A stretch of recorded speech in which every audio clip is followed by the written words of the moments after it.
Got my layout lines all the way around this joint. Before I cut it, I laid it out. Now we're going to bring it down to those lines right there. You can very easily and gently take it down with a chisel. Just like that, you can get to your line.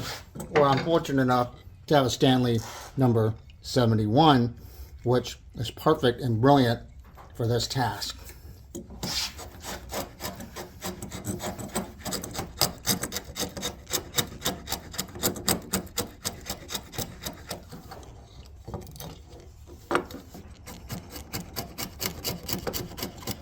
I flipped it over. I've done both sides, and this is my test mortise, and it fits nice and snug. That's the way it should fit. It's a little tight, and remember, this shoulder came right off the saw, so if you're nervous that that's not going to be exactly straight, usually it's not this block but a squaring block. Come straight down with it and do that, or you can come in with a shoulder plane and use your shoulder plane to square it up. But this is square, this is good. We've done this tenon by hand. Now let's do the mortise by hand. This tenon will fit right in here. So we're gonna cut that mortise. So we have to mark where that goes. And it's gotta go between these two pencil lines right here. So I've got my gauge set up and I'm gonna score me a line, referencing off the side, where I'm going to cut inside the beam to put the mortise. We've already got the tool set up. Now I can see that line nice and easy, and of course it's scored the size of this chisel, and this chisel is as big as this mortise, so we know that this will fit in there. So what we're going to do to remove most of the material to make it a little bit faster, we're going to drill in here to whatever depth we have, to whatever depth this is. We're going to drill down, and then we're going to take the rest out with this mortise, with this chisel. I forgot to razor the ends, so I went and razored both sides real quick. And then now, this is the part that needs to come out.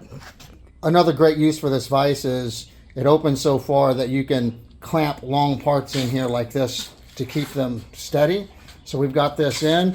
Here's what we need to drill, and we're going to go ahead and drill down in there and get our mortise done.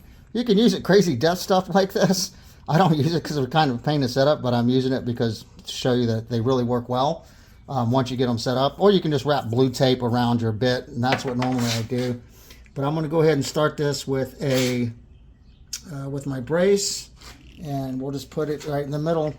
And we'll drill down until we get to our depth stop. And we'll keep moving over. We'll keep moving the bit over and over until we hog out most of the material. And then once the material's out, we'll chisel it.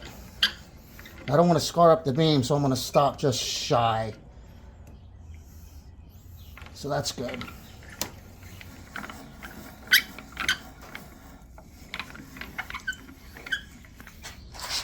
Now we'll come back with a chisel and start taking this material out.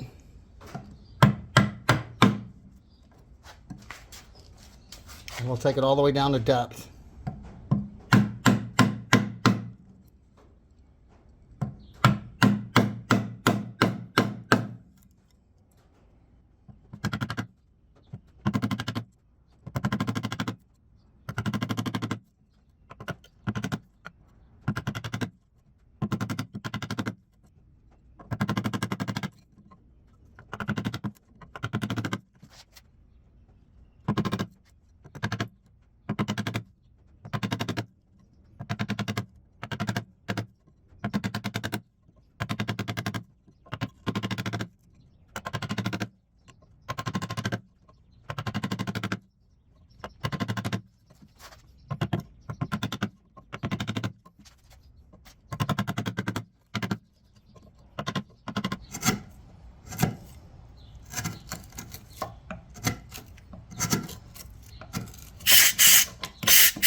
Oh, that's so close.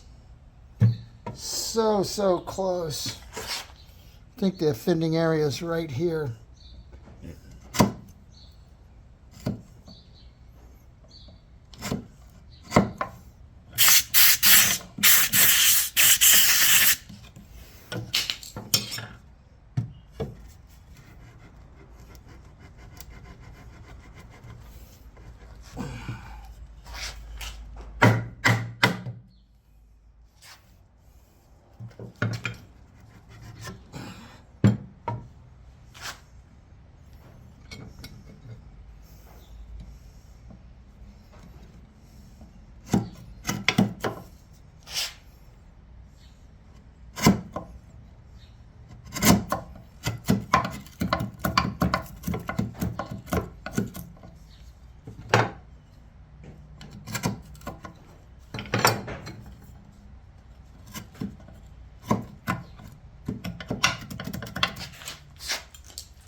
I think one of the issues is that it's getting caught on the corners at the bottom of the mortise.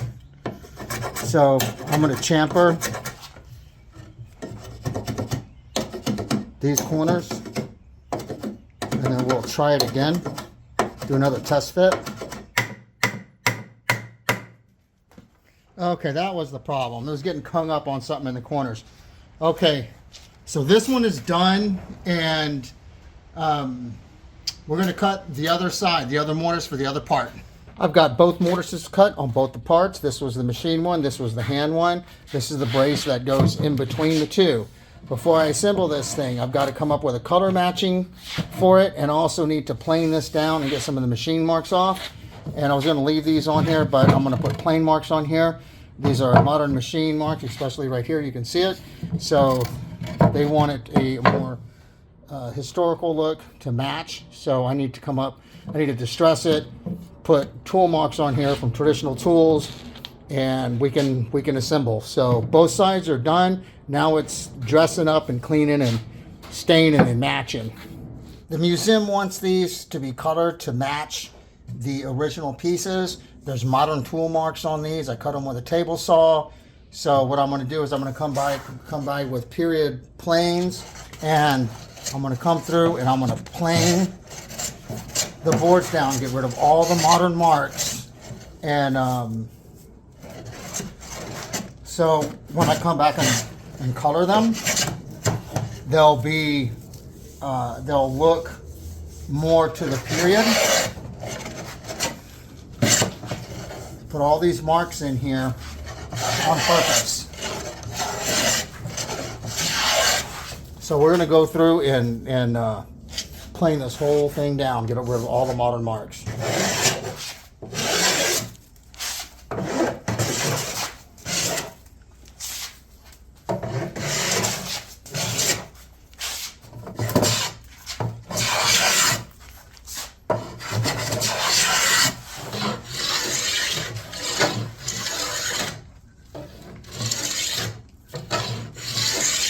Using period tools is the easiest and the best way to put period tool marks into a piece, because that's what the piece was made with, was with these tools. So it's exactly going to put real marks from the tools onto the workpiece, and that's what we're going for. And I kind of on purpose turned the grain backwards the wrong way so I could get some tear out around to the corner, so it would look a lot better. It wouldn't be so crisp and clean looking. We've got a lot of nice plane marks in here.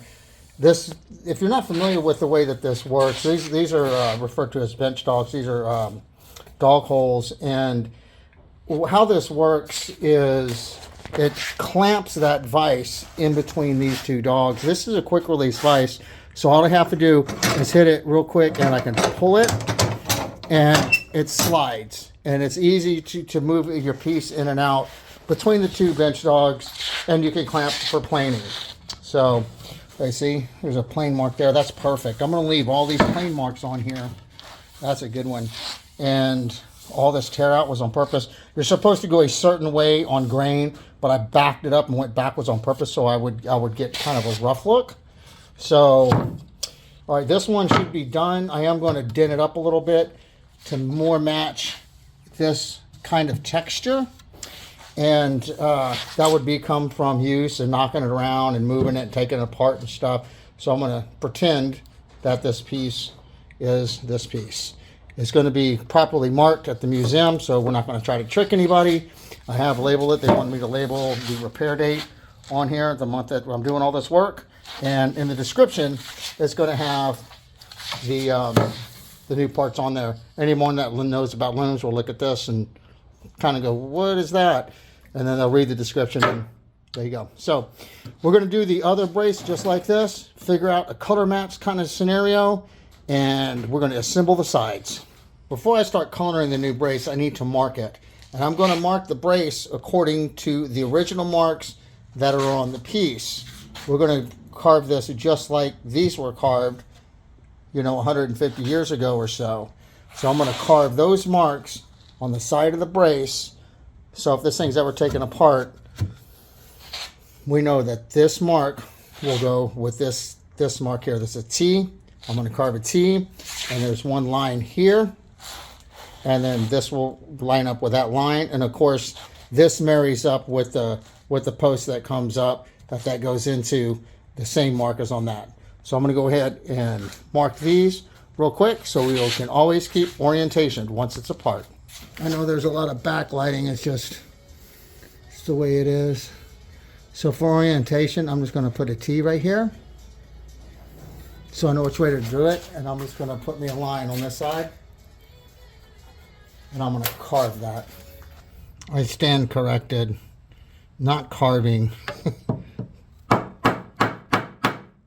Really marking is really what I'm doing. All right, there's the top of the T. Drop if I clamp my workpiece down. And let's do the other side.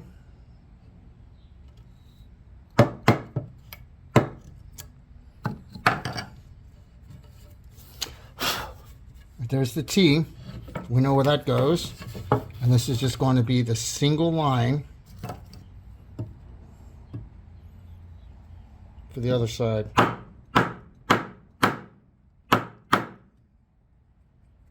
One line.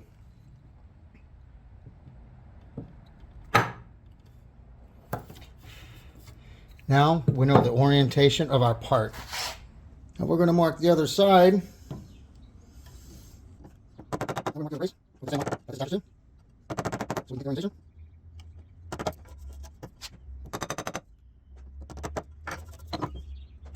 So again, and we'll put the other side right here. That's where the original.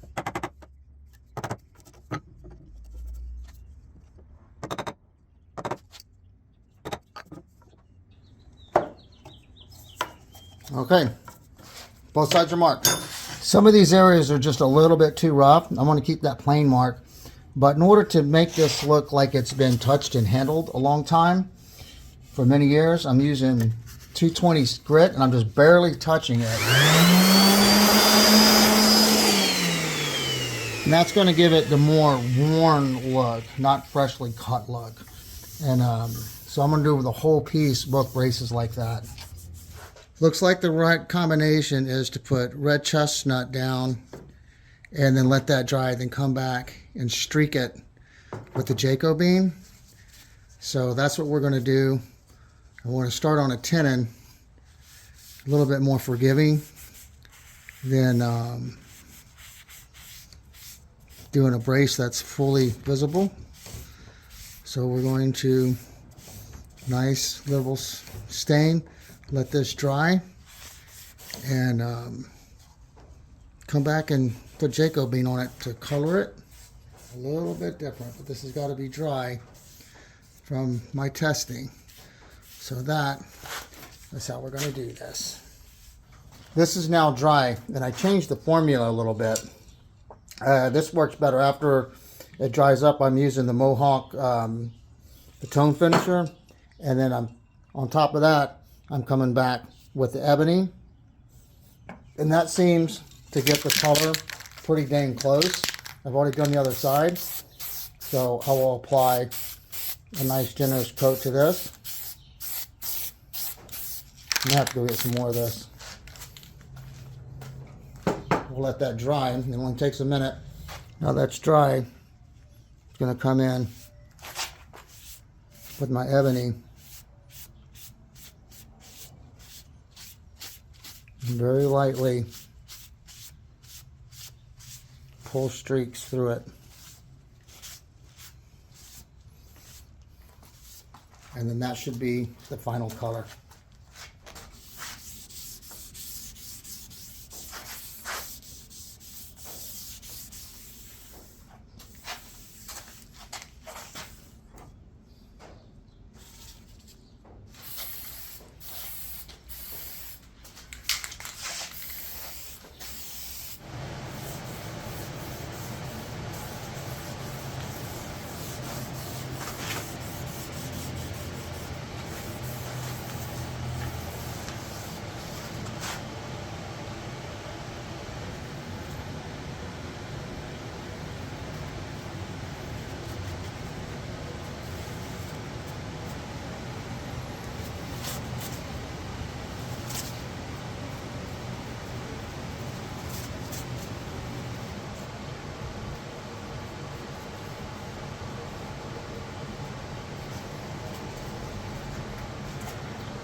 Now I'm coming in and putting streaks of different colors in here. It's too consistent of a color. So I'm just gonna come in and make it different, a little bit of a different color in different areas, because it's not red enough. Now we've got those streaks in there. I'm coming through with the shavings that we made this with, and I'm just gonna kind of lighten the corners a little bit. Now that the two halves are complete, I'm working on the braces that hold the two halves together. And I think these should go pretty rapidly on this. We can make a lot of headway now. So basically, really all I'm doing is shimming the holes where these go in, where that's tight, and cutting this back a little bit so the dowel or the wedge that goes in there will hold it. And everything is marked. This has got 3 marks on this side. The other side's got 4 marks on it, so we know everything goes. We're not going to screw that up. So now we're going to put this on the workbench so we can have a little easier access to it, clean everything up, and then start adding our oak shims on the inside, making this real tight. I've got this laid on my bench so I can work on it a little bit easier. And I've got this pushed all the way up to the front of the joint on the inside, the mortise. And this is how much we've got on the bottom. So I'm going to shim this on the bottom, shim the other side on the bottom, other side of this brace, and I'm going to shim one side just like we did the others to keep this from moving around. So I'm going to find some oak shims and we'll cut them and we'll put them in there. This is the same procedure as all the other ones, and on this particular one I've got to round the corners. It looks like it's a little bit tighter in the corners than this one. So I'm just going to fit all these. It's the same thing I've been doing the whole time. Just cut and fit. You know, just address each issue as they arise. And I'm going to get this to fit in here on the side one. So I'm not going to shoot, video on all of these that I do. It's the same process. And I'm going to put one on the bottom and then one on one side, a thinner one, and that'll tighten this joint. And then we'll move to the next one and we'll get all the shims in. It's the same procedure on every single one that I've been doing the whole time.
I'm putting the drawing dowels in for the braces that we added, and I'm making them a tiny bit smaller with a card scraper so they won't swell and get stuck in there. So I have to just barely get these guys going with a card scraper. That fits pretty smooth. Let me see the other side. Okay, so I'm going to color the ends, and we'll insert this this dowel to pull in our brace.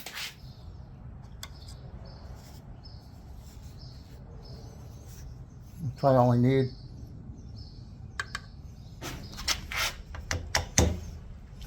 Now, if I've done this properly, this thing will pull this joint together. You hear it hit the middle of the joint, and it's gone completely through. There we go. So looks like we'll have to color that a little bit more. There we go. Drawing in. Now I've got all the joints squared on the loom.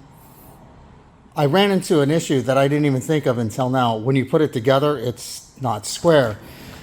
So what I've done is I've strapped this up against the wall. I made sure that it was square against the wall. I left enough space back there where the tenon can go through the mortise. And I've squared put this tape here where it's square to itself. And I'm coming into an issue. When I put it together, this is twisted. And it's twisted so badly it doesn't go together. So what I'm going to do is I've got to plane these down. The tenon's down on both sides. This is twisted one way, and this side is twisted the opposite way. And it's the same with the other joints that go in here. So I had to come up with some kind of system to hold one side of the loom up so I could be down here by myself and work on these joints. So we're working on this one, this front one first, and we're going to plane a little bit of this down, and I've already marked it with a pencil where I need to take some off on this side here, and there's my mark right there, and on the other side. So I'm going to plane that down, and I'm going to try to put it together, and we're going to do one at a time. And once this fits, I'll move to the next one, and then the third one, and it should go together. And then I can start working on all the other parts that you over here, see over here, the treadles and all this other stuff. So that's where I'm at now.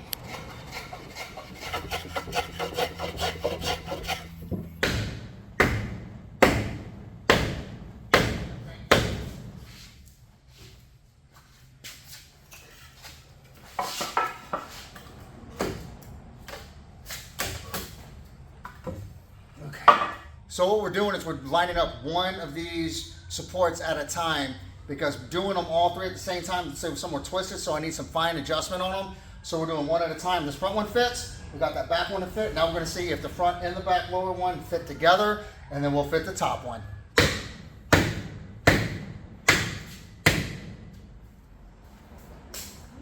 Yep, you just have to get this one home and you're it. Ooh.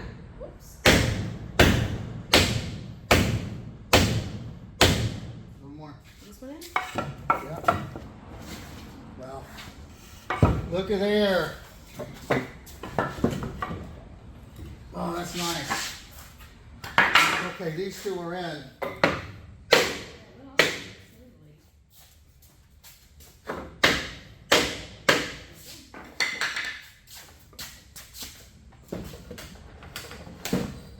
Yes. Okay. Now we have the top back brace in. We're going to put the other two braces in along with the cloth roller and see if she ends up square like it's supposed to. Yeah. That one in the front?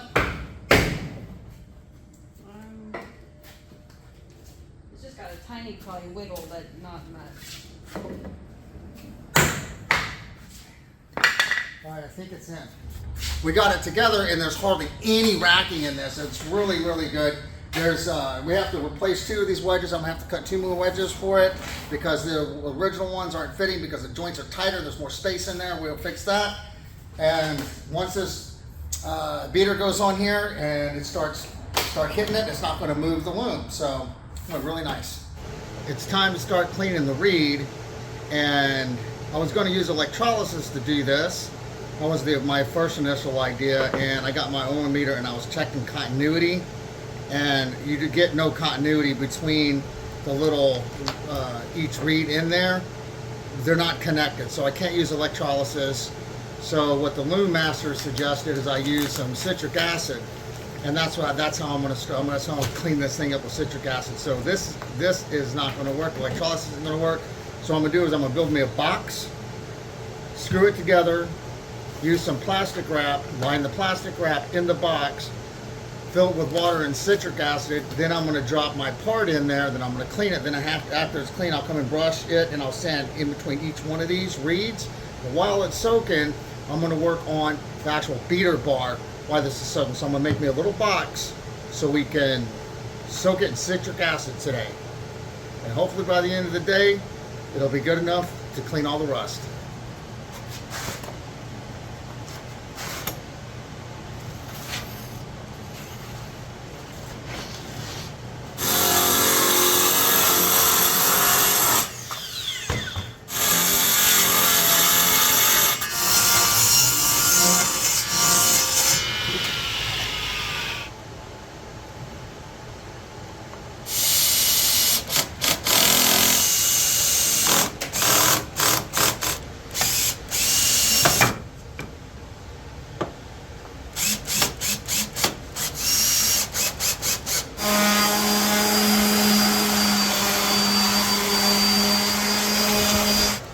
This is going to be hilarious. I'm saran wrap challenged to begin with, so I'm going to have to figure out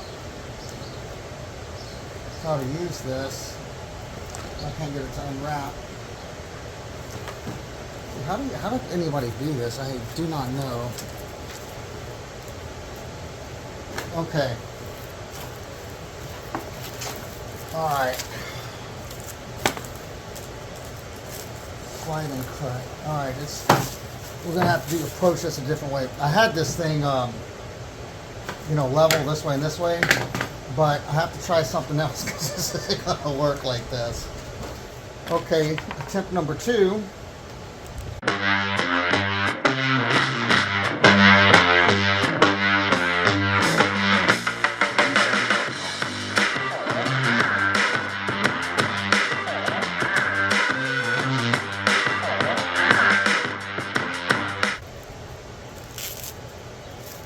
I can't even put this on Tupperware, much less inside a box. All right, let's see what happens.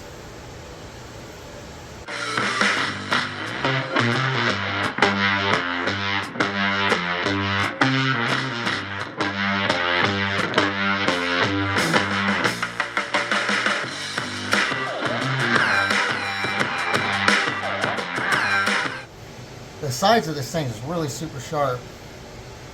See if I can submerge it. It's submerged.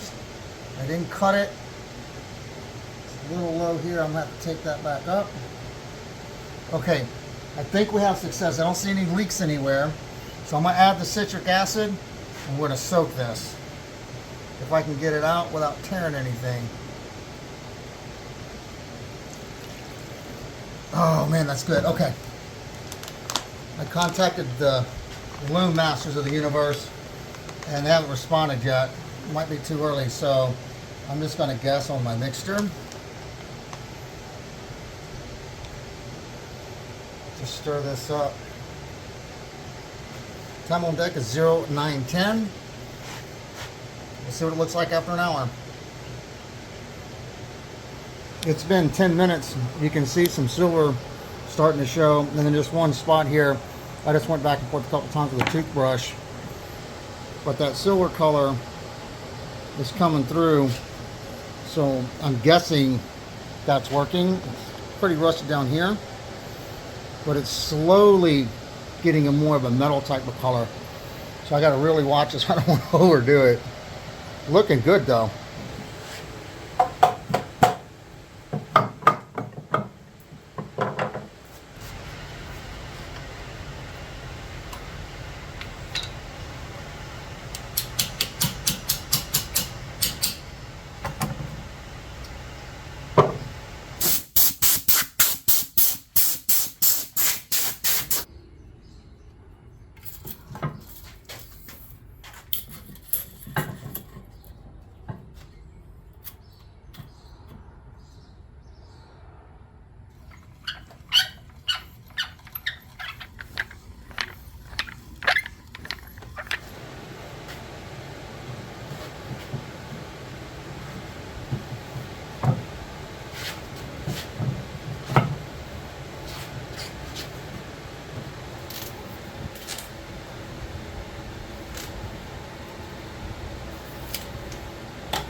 It's been an hour and about 15 minutes. You can see the results. Looks absolutely wonderful. I'm going to come through and scrub every single one of these things real nice, just like this, the whole thing. But it looks so much better. I can actually read the number on here. The Loom folks need that. This looks really good. Okay, I'm going to scrub this for a little bit and then we'll rinse it off.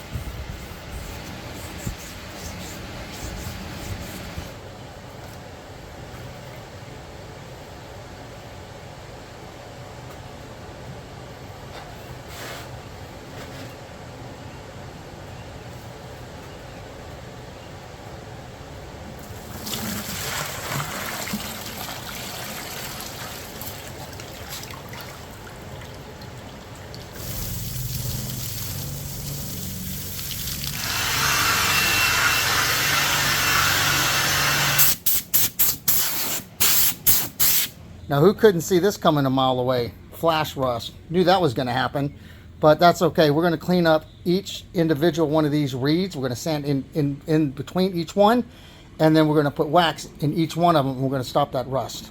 I know the backlighting is really bad, but this is the position I have to be in.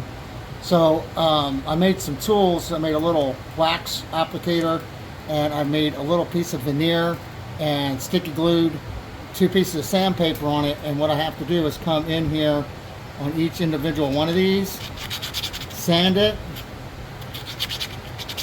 then I'll come in and I'll get some of this wax and I'll put wax inside here with this stick and some Q-tips, and that's how we're going to clean this whole thing.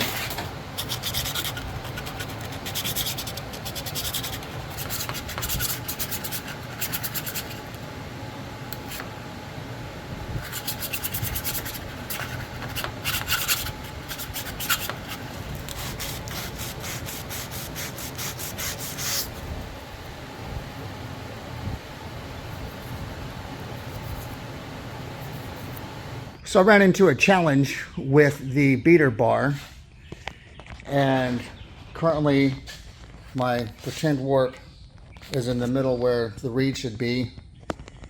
However, these holes, this one that was there originally, is too high. I'm going to have to make that board longer, and I'm going to have to make this one. I got to repair those holes, and I've got to fix that. So I know what I have to do. So I thought that I had it correct, but as it said it on there, it's not. So it's going to take a little bit of work to get this. And I think this has to be adjustable because of my thought is that once there's warp on the warp reel, it's going to get bigger. So that's going to raise the warp coming through the reed. So I think this is good. The beater bar is going to have to be able to be adjustable for that purpose. So I'll make it adjustable. It is adjustable, but it's so messed up, been used so many times, and through the years it's wallered out and stuff. So I'm going to focus on fixing the joinery at the top of this. I'm going to extend those joints at the top so we can make it adjustable.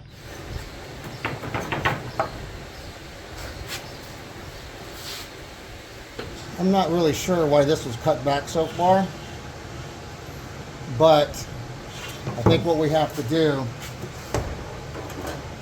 is cut this and do a half lap from here up, or just half lap this part and fill this in also. So kind of do a half lap / full piece here, and we need to extend it quite a bit because this is going to have to be adjustable when they put the warp on. So after prepping this board, there's too much spalting and too much rod in here. I can't use that. So I found another piece that I started to prep. I've got to flatten it, and I've already started working on it. But I'm going to use this piece instead, and this will work for both of these that I have to extend. So I'm going to go ahead and prep this off camera, and then I'll cut this and we'll make that joint. I've got my wood prepped for the joint, and I'm going to make this a little stronger. So I'm going to drill these holes out, fill them with dowels, and then we'll half lap this and make a joint like we did on the original part for the brace on the loom. Let's get that done.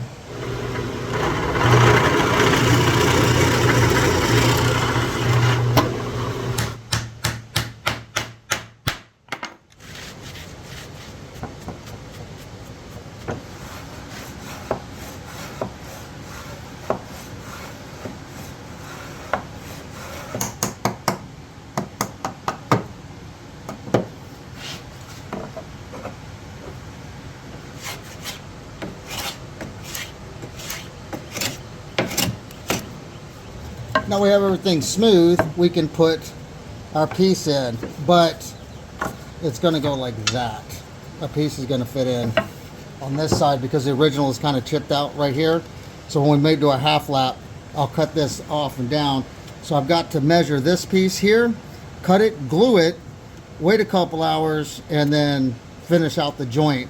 So we'll make all this flat, straight, and true, and then we'll finish it out. So I'm going to cut that and glue it on.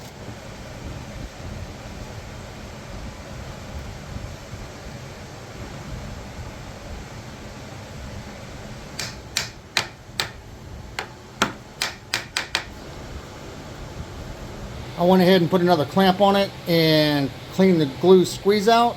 Now I'm going to do the other side. The other side is going to be pretty much like this side is. I was taking this joint apart on the other side, and it looks like there's some warp in here, some kind of thready type of material. So I'm going to save it with the other stuff. I don't think there's any on the other side. Yeah, that's it. So all right, and we'll take this off. We'll fix the top of it. Same procedure as last time. Just drill this out, put dowels in it, and flatten it out. Since I've already done one, I'm not going to video this one. Make it go a little bit faster. Okay. So clean this up, plane this down, get it done.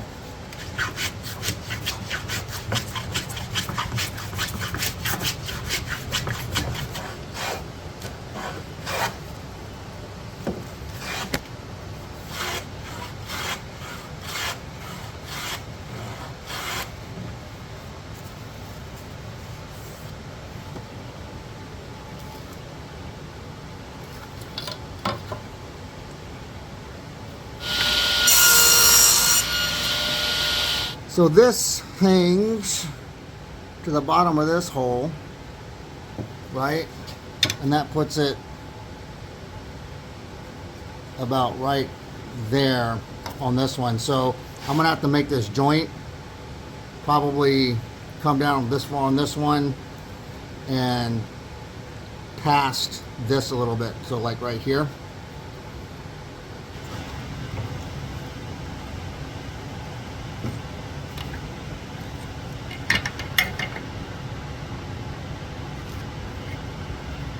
This board's about 20 millimeters, 19 and a half. So we want to take a third of that. So we'll just take this down to 5 millimeters. That'll be about a third of this board. Doesn't have to be exact. So we're going to take a third of this out. That'll be good enough. We'll take a third, and we'll mark that. Mark that. So we'll take these outside parts off. Just want to carry my line over. I just need to mark one of these. I'll just do this side so you can see. So we're going to take off these outside parts and leave this inside there. And we're going to do this on the table saw with a tinning cutting jig. We're going to use this tinning cutting jig. And the way that I always do this is after everything's set up and straight, I'll sneak up on the line. You see how my blade isn't exactly on that line? I'll use this micro adjuster right here to micro that cut in. So I'll do a test cut and I'll sneak up onto that line.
went ahead and cut my shoulder back a little bit farther on one side like I was supposed to, that I forgot, but I went back and did that.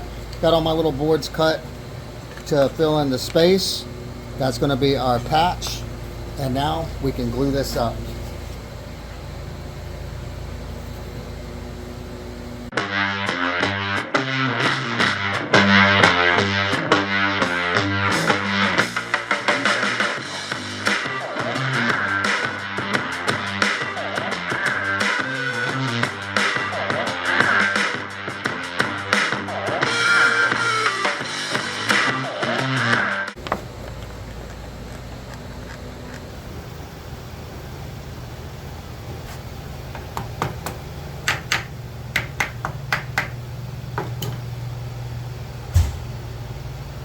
Okay, I've got this one glued up, and I'm going to do the same thing to the other side. This should be dry enough to finish this joint. I took the clamps off a little while ago, cleaned up most of the glue squeeze out, so I wouldn't have a disaster. And now we can clean this joint up, do everything we need to do to get it ready to put back on the beater.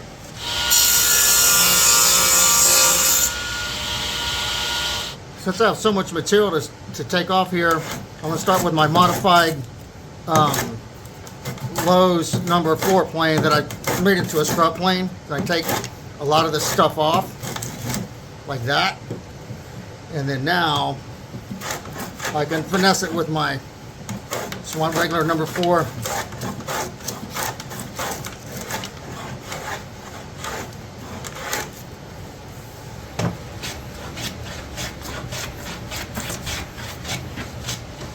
I went ahead and chamfered all the ends on it, rounded the corners, you know, that kind of thing. Joint came out really nice. It's perfect. Now we can have an adjustable beater when the warp gets on the warp roll or reel.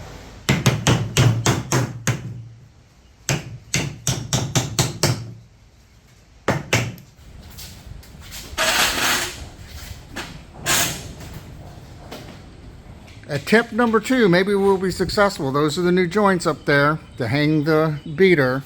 Here's my pretend warp coming through. Here's my reed spacer coming off the warp beam through here. And now I can adjust the height of the beater according to my warp that's coming through, and we'll make it adjustable. So I've got to mark this. So this is level, and this is in the middle, and then we'll put adjustments according to how that warp comes through.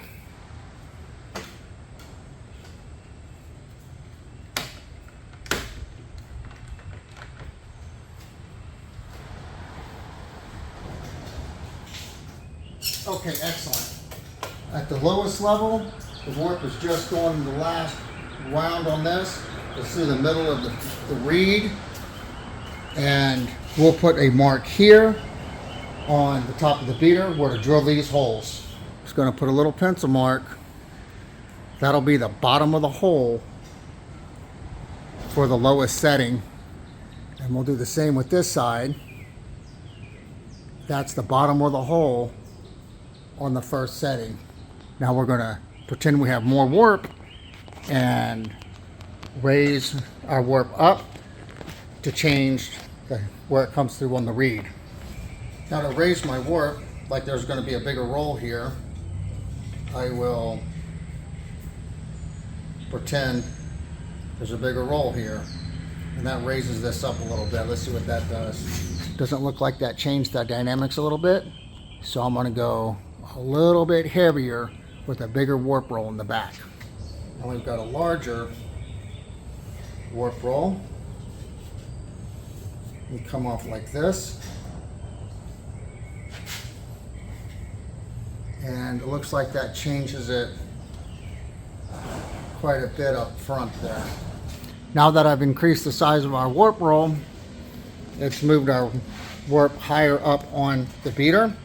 So I'm going to adjust the beater so this is now in the center. Okay, same process as last time. I'm just going to raise my beater if I can't, there we go. I just guess. That's in the middle. To the other side.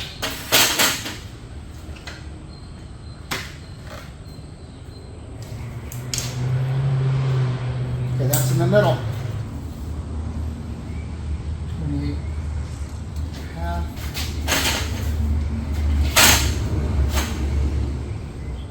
At adjustment number 2.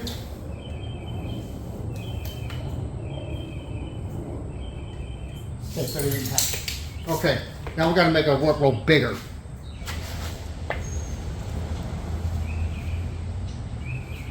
Even with that size of warp on there, it's changed it just a little bit, but I don't think enough to drill another hole. So I think what I'm going to do is just go with 2 settings right now. I've been dealing with rain and I've got to transport these larger parts on the trailer. So in order to expedite this, I'm going to use a power drill so I can transport this back to the other shop, get this done quickly, and then hang it. I still have to stain that, but I can get this done fast. And we'll go ahead and drill it with a power drill, stain it, and we'll go hang it up on the loom.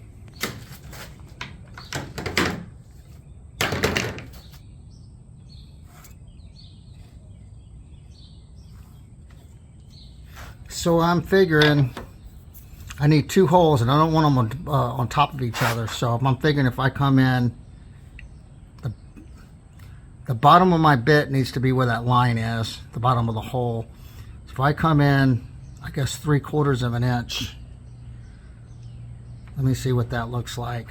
If I drill a hole there, and I come in 3/4, I mean 1/4 of an inch, 3/4, and I put a hole there.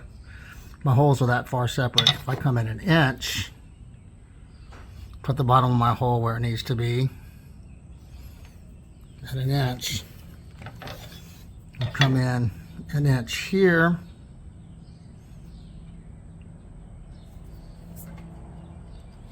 That's what that looks like. That's the edge of one hole. Goes like that.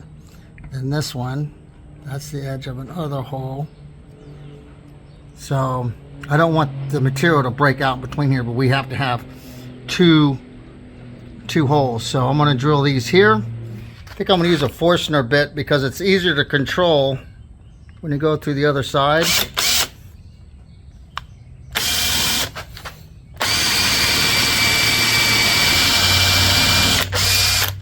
Okay, there we go. All right.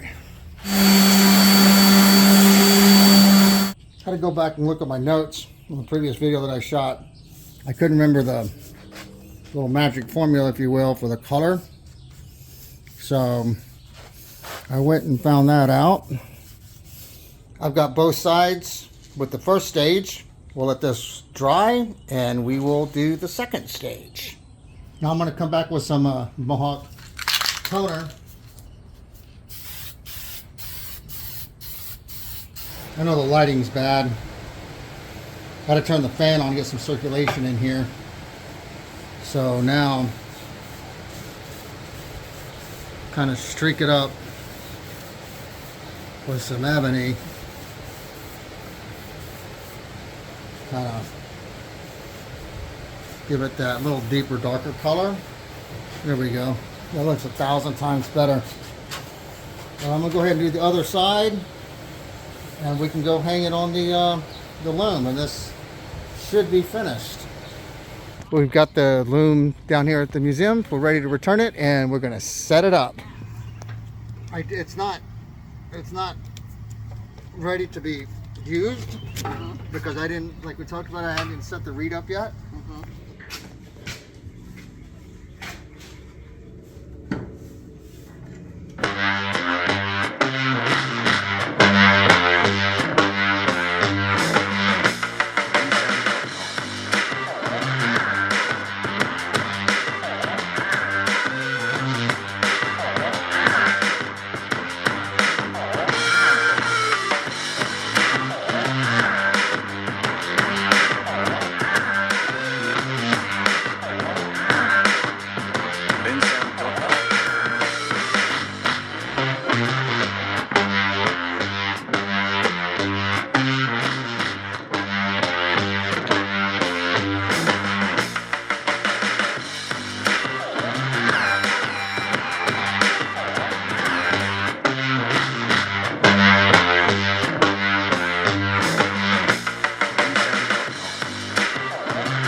it is. what it is. Yeah, And it's I gotta be agree. clean. Nobody wants to walk through someplace that's filthy, you know? So- We've got the loom set up in the museum, and we still have to do the treadles. We're going to wait for the loom people come here and help do that. Everything is set up, ready to go. We have the loom refurbished, and we installed it at the Tomball Museum Center. It's back in its old home. Yeah. Good, that's it. I didn't hit record. And today we have the pleasure of working on this. What year is this loom? Welcome to Handcrafted by G.R. Broussard. I'm Greg Broussard, and today we're at the right, stop. Square right now. So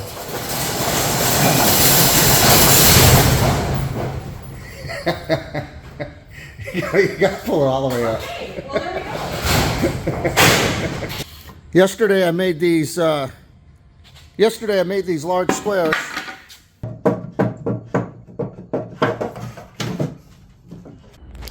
I'll start over again, that sucks.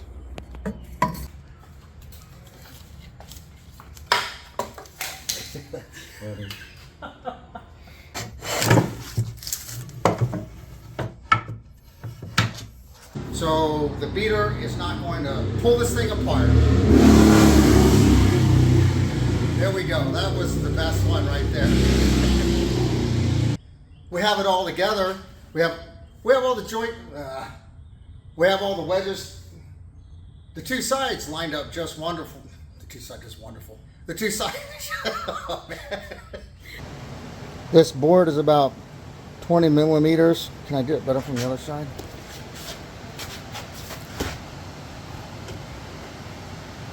Is racked like that, and the heddle is or the beam